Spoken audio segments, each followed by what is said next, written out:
रे काहेला मुंह बनवले बाली रे, का भइल बा?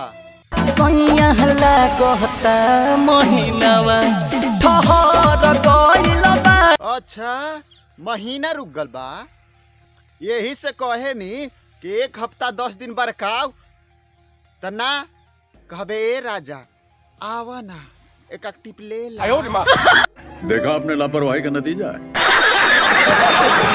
डॉक्टर साहब करी कौन उपाय? रे का भइल बा रे?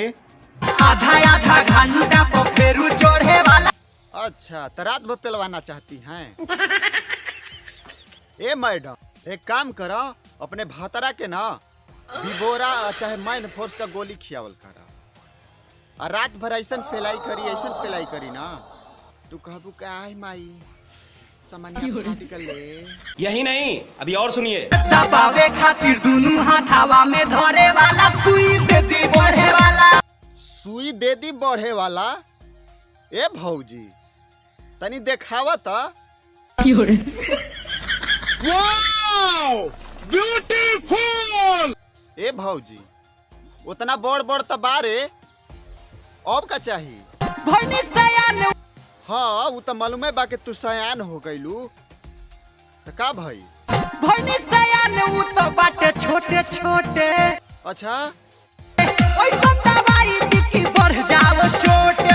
अच्छा ये भौजी तो सुबह शाम ना हमन के कोपचा में आ जल करा, एकर बोहिन चोदो ऐसन बढ़ाइल जी ना कि हाई दोनों खोचा लगौले से न बानी, सीधे बोरा में बांध के ले जाबू। ये मैडम अब तू हो बता दा कि तोहार का प्रॉब्लम बा। तोहार तो ठीके ठाक लगता, तोहार तो छोट नहीं खी ना। पढ़े जाइले हम रोज स्कूल में। अच्छा पढ़ाई जालू, बड़ा निमन काम करता हो, ठीक बा आगे बतावा। थोड़ा उठा के हमके घुस जाला पूल में। पूल में? तोर बोही तो पूल में कौन पढ़ाई होला रे? हाथे धो के दबावे खूब कस के, यही से दोनों लटकता। अब देखा भाई लोग, एकर माई बाऊ भेजला पढ़े खातिर स्कूल में, आ ई एकर बोहिन चोदो रंडी घुस जालतिया पूल में, ओहो मोलवावे खातिर। ए मैडम तोहार बाऊ माई पढ़े खातिर भेजता है, ध्यान से पढ़, बढ़े के बाद तो बादों में बढ़ जाए। क्या बात है सर, क्या बात है सर, क्या बात, ये बात है।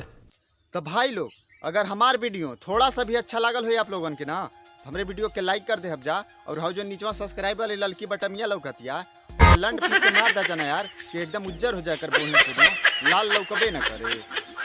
तब तक खातिर भाई लोग चलत तानी, मिलत तानी अगले वीडियो में। नमस्कार।